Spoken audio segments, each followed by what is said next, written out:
Okay, so good morning. I'm Angelo and I'm here today to discuss about the Protestant Reformation. So here are the learning targets. Okay, at the end of this lesson, learners will be able to analyze the social, political, and religious factors which have led to the emergence of the Reformation movement of the church. It's more on the identifying causes. Number two, describe the impact of the Reformation and the Counter-Reformation movements in the growth of various religious faiths. Okay, so it's more on evaluating effects of the Protestant Reformation and also the response of the Catholic Church at that time. And also number three, the persons who are behind the Protestant Reformation.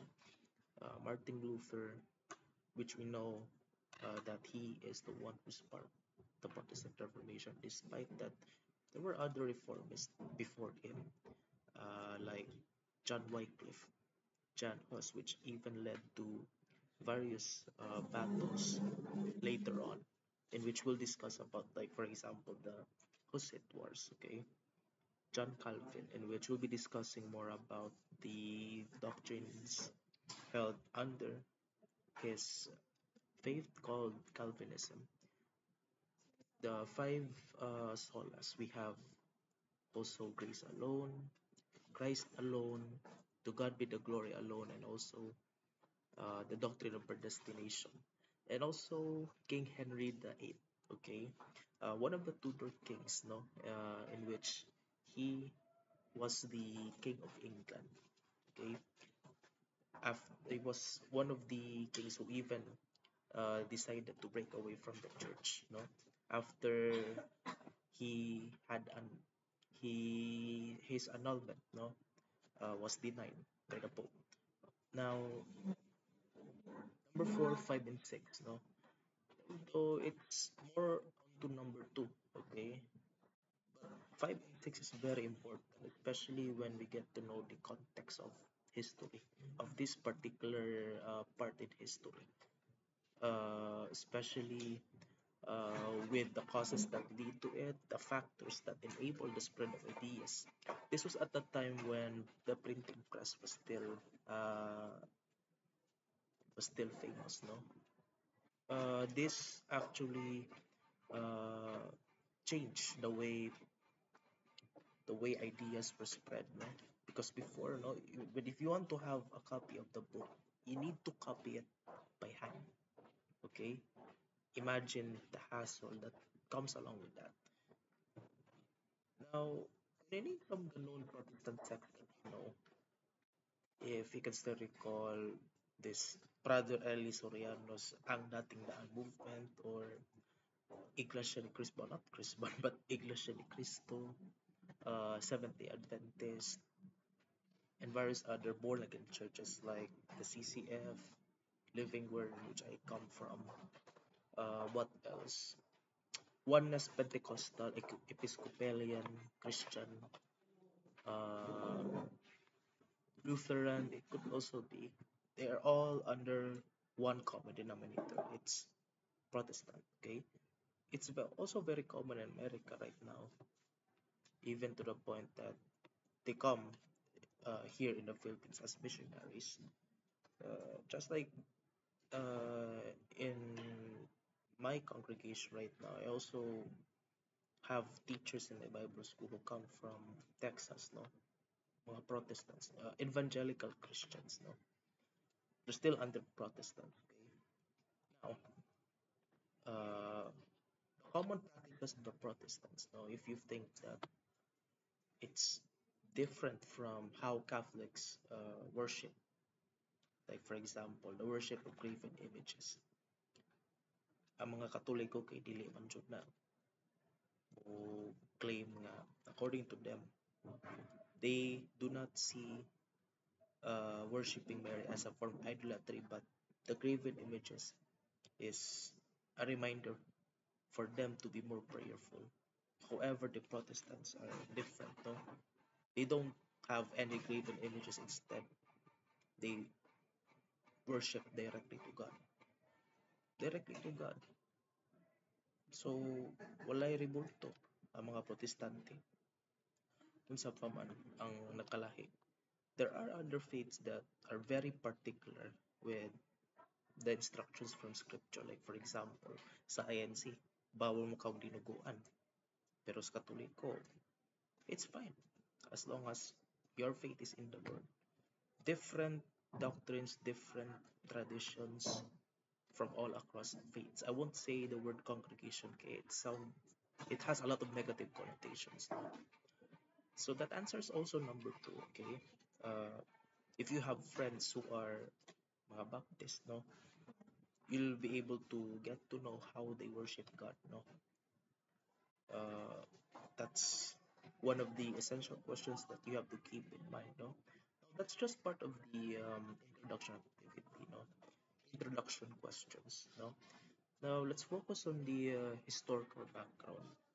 Now during this time, it was at the peak of the humanist period, humanist movement, and also the ideas from individualism came into play. You know, they promote the idea of yeah, come as you are, be who you are.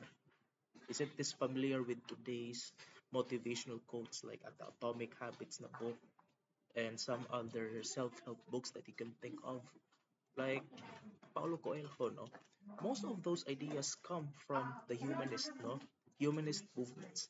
Come as you are, be yourself. That is also what happened before. And this shaped Europeans' outlook, no? Ang attitude nila sa kinabuhi. Unlike before this happened, no? Remember, this was at a time when the church is superior over the royalty. So, kung sa itudlo sa simbahan, ginoo, pang ginoo, focus on God when you have problems or for example kung nagkasakit ka then siguro nakakaisala ng gibuhat that you have to confess it to the Lord.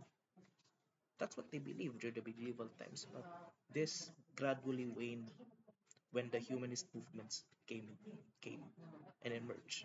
And also one of the factors that slowly led to the Reformation period was the invention of the printing press. Now, this is equivalent to our printer today.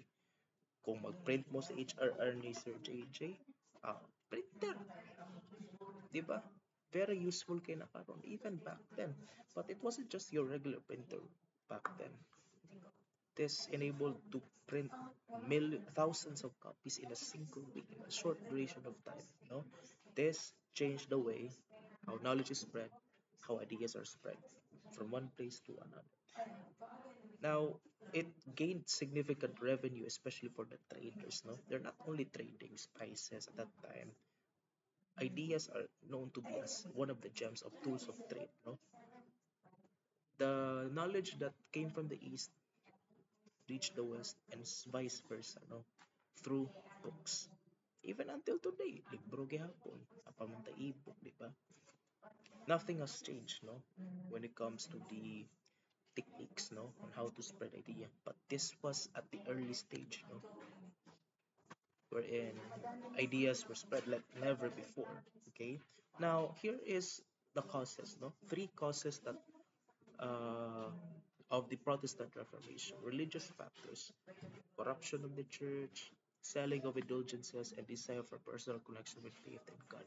Now, corruption as it is, if we think of the word corruption, no, naara na sa gobyerno, no, kining tamalos-los na silbong rebelliya, dikto ni gikan, kinisikuan, mo ni ganang, yeah, we all witness that, no? It has been always there since time immemorial, no? Corruption in the church also happened. It's not just corruption na bubulsa kang kwarta, no? Specifically, this is all about corruption on morality, no? Why is this a big deal, no? Remember that Catholic Church is the dominant figure, no? They have a greater influence over Europe that time, no? Yung Santo Papa, mo ni superior sa mga hari o sa mga reyna. Remember, your idea of kings and queens, they're the ones who rule kingdoms, like the one you see in Game of Thrones, no? Example na. But in reality, kini, ang Santo Papa may kuan, kamanan. because of the absolute power. When we talk about absolute power, no one would question them. No? Why mo question sila? Okay? Now, absolute power corrupts. Absolutely. And this worsened the situation, no? They made a lot of mistakes and no one could check on them. This is the reason why they are plagued by several episodes of controversies and scandals. It damaged the credibility of them as a true propagator of true Christian faith. Okay?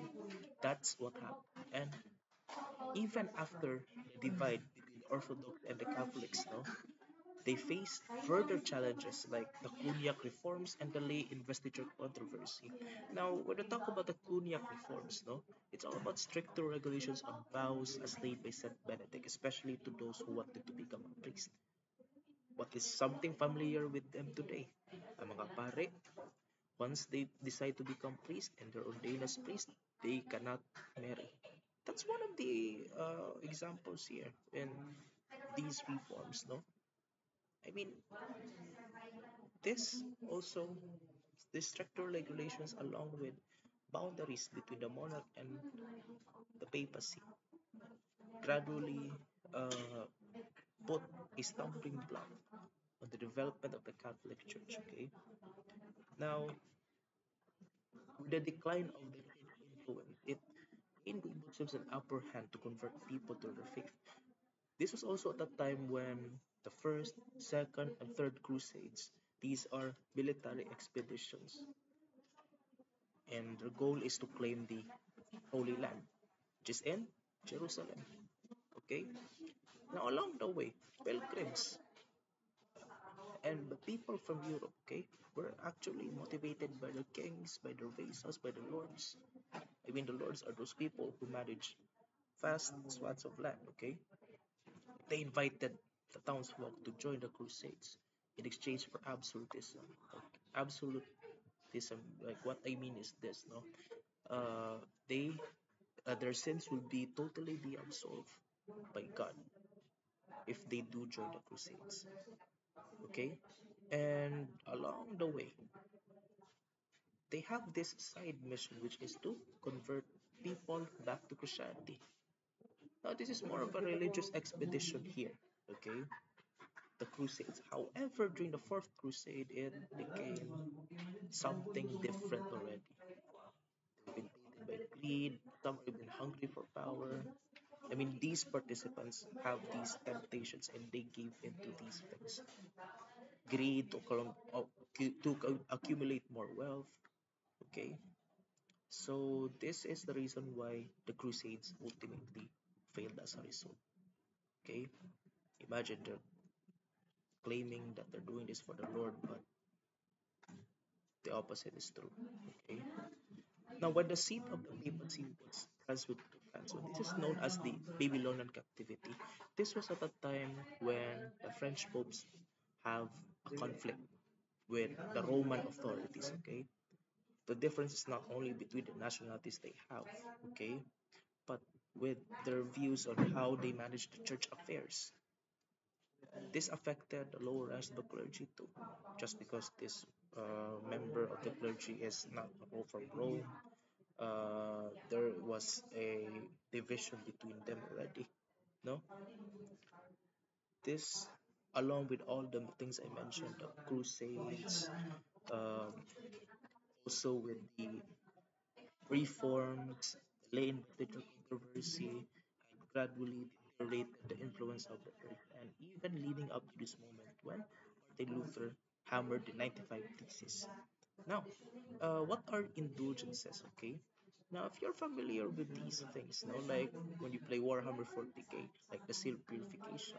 Now, it is meant to give the wearer protection, but in reality, just like the indulgences, it contains prayers. Okay, now what's the purpose of this one? It is meant for the faithful to become more pious, to become more prayerful. Okay, like for example, ay makita nimo whole hail, holy king, mother mercy, who life citizen of hope. Then ay pakapin ng mga words in which the reader would recite that one every single day. That's piety, encouraging piety. Mao man ang purpose unta sa indulgences, okay? Now, when a person is prayerful, no, they will give they will be given the sense of hope because they receive forgiveness from the Lord, okay? In church teachings, no, the target is for a person to become more prayerful, especially when they pray this act of penance, for example, okay? Forgive for their sins to be forgiven, okay? So that is the indulgence. Now, when a person dies, now according to Catholic tradition, the soul stays in purgatory, and that is a mediator place between heaven and hell. Okay. Now, this was also the selling point, no, that some of the friars said, okay, like what I mentioned earlier, when they invited the people to join the crusades, no, once they join, dito sila sa langit. Now, along with other things like offering sacrifices to God by penance, fasting, going to pilgrimages, and doing charity. Now, having an indulgence will aid the believer in the afterlife. It's like wearing this scapular. If you're familiar with that, Catholics, right? It would aid the believer in the afterlife. Now, there's this simony, okay? This is referring to the act of selling church properties. Now, these are the objects that ilang gipang sell. And take note, some of them are made in gold, like the chalice, one of the famous objects that you see every mass when the priest does the Eucharist. Like, take this bread and with me and this cup. These are the objects, okay? Na ilang ipangbaligya. Some priests did that in order for them to fund the construction of the church. Others are simply doing it to have some personal money para igasto nila sa inom, sa paghab-hab, gorging on food, and other festivities that they enjoy. Party-party lang. Kani, these are the liturgical objects that I'm referring to. I got this from a website. Search church or Eucharist objects. Okay, I picture. This is also one of the objects and the reason why the Vikings raided coastal towns for one simple thing, this building, the church. Iransak nila tanan para kanilang kwaon. Okay? Now, this one, desire or personal connection with faith. Now, before Luther, we have John Wycliffe, John Huss. Okay? These people encourage to read the Bible in vernacular. Remember, these common people did not undergo seminary training. They did not study Latin. And take note that the church has the monopoly on education at that time. For you to be able to read the Bible, you need to study Latin for at least 4 to 6 years, not 10 to 12 years, for you to master speaking Latin. Although the Latin is considered to be a dead language, as we know about that, although it is still perpetually surviving in legal maxims, like in terms of law, medicine, and even in common vernacular in when we talk about academic and scholarly stuff, no? Napamanggihapon ng Latin. So I don't think it's a dead language at all.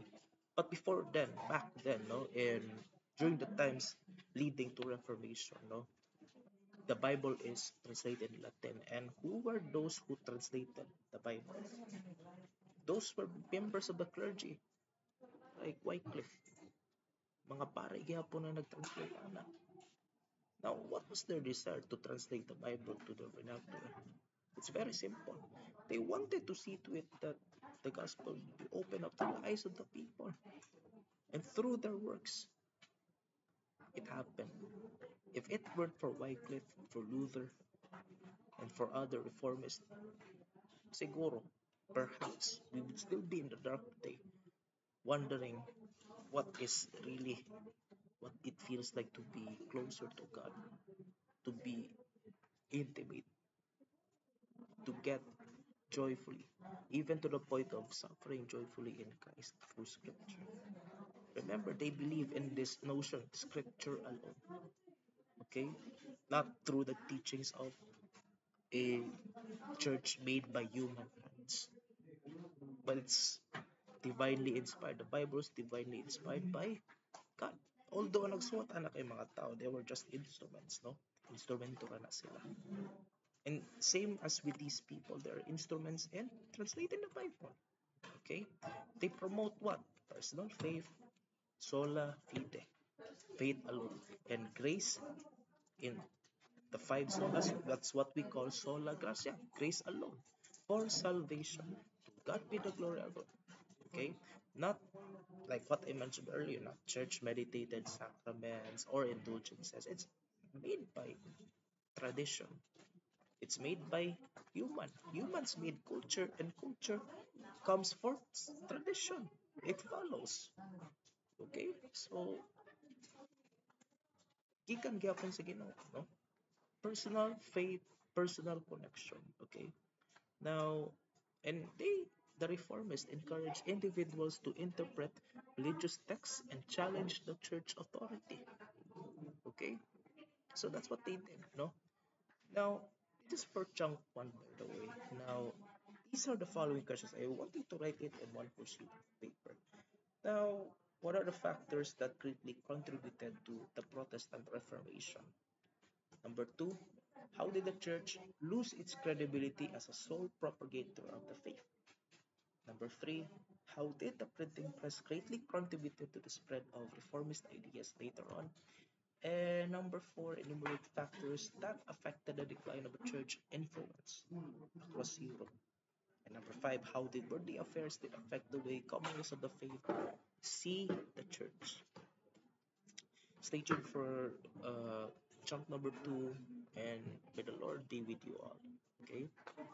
I hope and I pray that the Lord will lead you all the days of your life. God bless once again. Bye.